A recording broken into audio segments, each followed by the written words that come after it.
Rafale के बारे में बता रहे हैं, मैं आ रहा हूं सर आपके पास। राफेल के बारे में जो आप बता रहे हैं उसमें तो ये भी है मुमकिन कि वो अपनी उसी ऊंचाई पर ऊपर उठे, उसको जो ऑपरेट करना है वो करे और फिर वापस आकर लैंड कर जाए। हाँ। उसके लिए तो ये भी जरूरी नहीं है कि वो करीब तक पहुंचे। जी बिल्कुल, ये इनके पास जो बियॉन्ड विजुअल रेंज की मिसाइल्स हैं या इनके पास मिसाइल्स हैं, जैसे अभी एयरफोर्स ने टेस्ट करा है, ब्रह्मोस मिसाइल को सुखोई पर डाला है और उसका 3 से लेकर 400 किलोमीटर का रेंज है।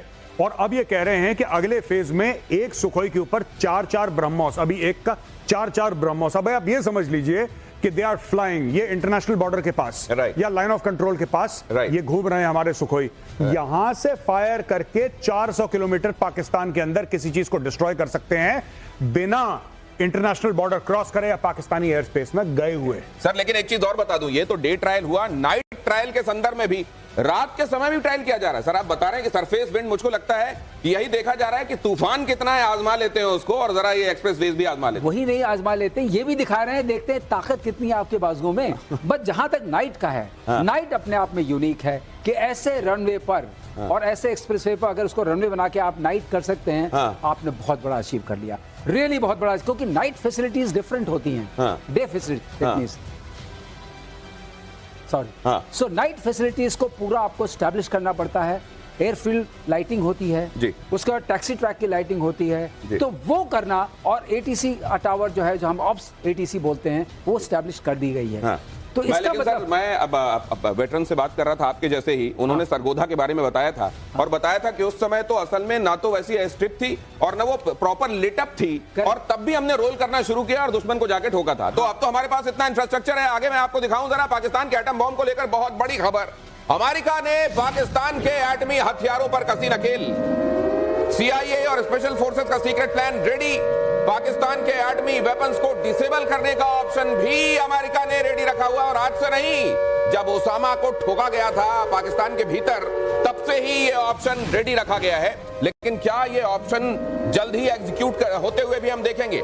इसको नटशेल में अगर आप समझना चाहते हैं तो यह है कि पाकिस्तान ने एक ऐसा प्लान रेडी रखा है कि मिनटों के अंदर पाकिस्तान अपने जो पाव पाव भर के बॉम्ब्स का जिक्र करता है वो अमेरिका के हाथ में होंगे या अमेरिका जिनको चाहता है उन हाथों में होंगे।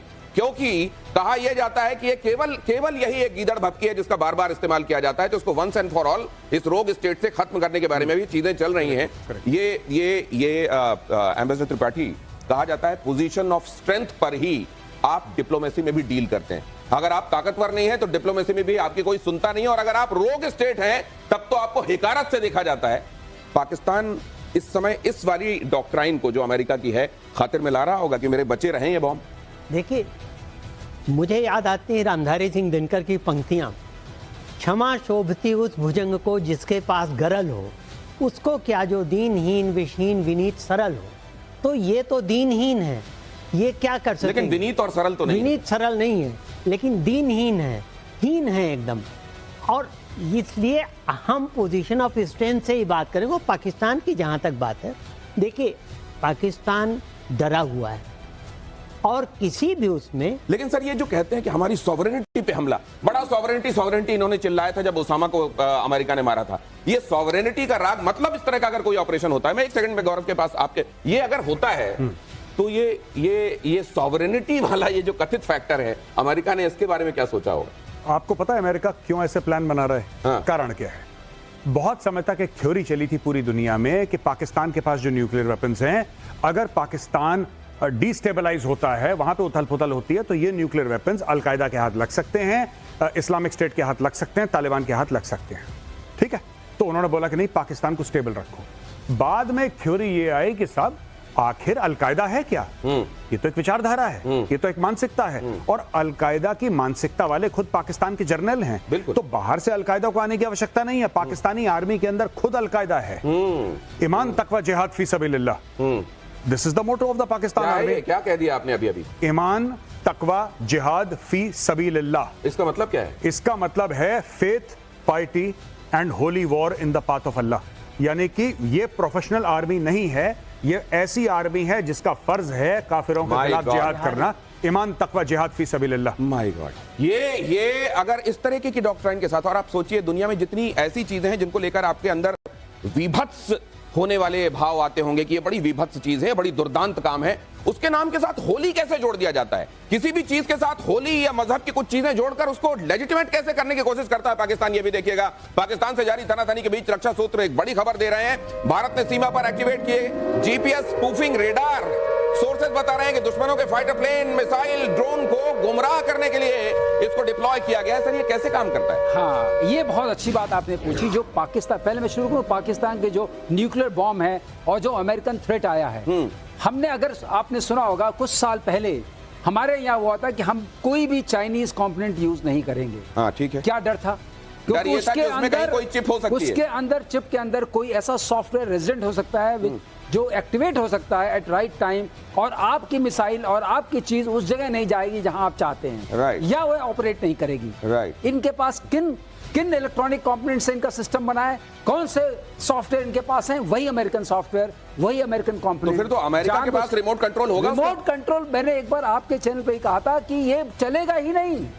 ये किस पौवे की धमकी देते हैं? ये जो पाव भर के बॉम्ब की बात होती है, ये चलेगा नहीं। आज तक चलाकर देखा है क्या? ये चलेगा नहीं वक्त आने पर, ये कह रहे हैं एक्सपर्ट। और दूसरी बात ये होती है, चलाने के लिए ये सारे जो इनके पार्ट्स होते हैं, वॉरहेड है, फ्यूजेज हैं, इलेक्ट्रॉनिक असेंबली है, वो भी एक सेक्शन के फॉर्म में होती है, रॉकेट मोटर है, ये सब अलग अलग जगह रखी जाती हैं, एक जगह असेंबल नहीं होती है। जब असेंबल करके चलाने की कोशिश करेंगे, मैं आई एम प्रीटी श्योर, मैं आपको बता रहा हूं दिनेश, आपके चैनल पे कुछ नहीं चलेगा। क्योंकि ये बहुत बड़ी बात कह रहे हैं एयर वाइस मार्शल की जब वक्त आएगा आप देखिएगा पाकिस्तान अपने किसी भी न्यूक का इस्तेमाल कर नहीं पाएगा।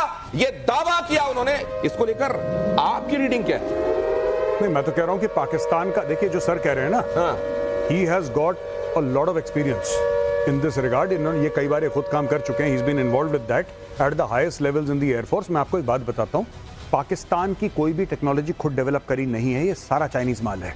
ये लेते हैं एक मिसाइल, तो इनको क्या भटकाना है? इनको तो वैसे ही भटके हुए हैं। फिर स्पूफिंग क्या करना है? नहीं, ये पाकिस्तानी एक मिसाइल लेते हैं जिसका कोई चाइनीज नाम होगा जिंग जोंग पिंग पोंग, ठीक है। फिर जिंग जोंग पिंग पोंग को लिया, फिर उसके ऊपर उन्होंने हरा पेंट करा, फिर सफेद रंग से चांद सितारा बनाया, उसके नीचे लिखा शाहीन, बाबर, औरंगजेब, पता नहीं क्या क्या, और फिर बोला ये हमारी मिसाइल है। वो सारी की सारी जो डिफंक्ट मिसाइल्स है चाइना की, वो लेकर आए हैं ये लोग, और खुद कहते हैं हमने बनाई। कुछ नहीं बनाया इन्होंने, ये सुई नहीं बना। आपने कुछ सुना है कोई पाकिस्तानी ब्रांड?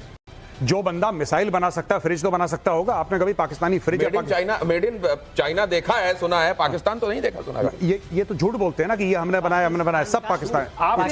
ये बहुत बड़ी बात कही जा रही है कि आपने कोई एक ब्रांड देखो, अगर टेक्नोलॉजिकल सुपीरियरिटी कहीं पर होती तो कोई एक प्रोडक्ट तो होता जो पूरी दुनिया में कहा जाता कि भाई साहब पाकिस्तान की वो अमुक चीज बड़ी अच्छी है। जिंग जोंग पिंग पोंग लेकर हरा पेंट करके सफेद चांद सितारा बताकर उसको कह दिया जाता है कि हमारी शाहीन है, हत्फ है, और न जाने क्या क्या है। अब जरा ये देखिए, पहलगाम अटैक के बाद पाकिस्तान कर रहा है सीज फायर का उल्लंघन, बेतहाशा उल्लंघन। एलओसी और इंटरनेशनल बॉर्डर पर लगातार गोलीबारी। 22 अप्रैल से एलओसी पर 23 बार बल्कि, और किस तरीके से सीज फायर का उल्लंघन हो रहा है, बगैर उकसावे की गोलीबारी हो रही है। भारतीय सेनाएं उसका मुंहतोड़ जवाब दे रही हैं। किन किन जगहों पर ये सीज फायर का उल्लंघन हो रहा है, ये दिखाने के लिए भी हम एक स्पेशल ग्राफिक के जरिए आपको ये दिखाएंगे कि ये असल में उल्लंघन किस किस जगह पर हुआ है और इसके मायने क्या है। एक तरफ तो ये कहा जा रहा है कि प्रोवोक ना किया जाए, हम तो चाहते हैं कि शांति बरकरार रहे क्योंकि दोनों न्यूक पावर्ड मुल्क हैं, और दूसरी तरफ ये देखिए, ये गिनती जिस समय तक ये ग्राफिक बना था उस समय तक 23 पहुंच गई थी। ये जरा आइए मेजर आर्या, ये इसको समझाइए। 23 वायलेशंस ऑफ सीज फायर।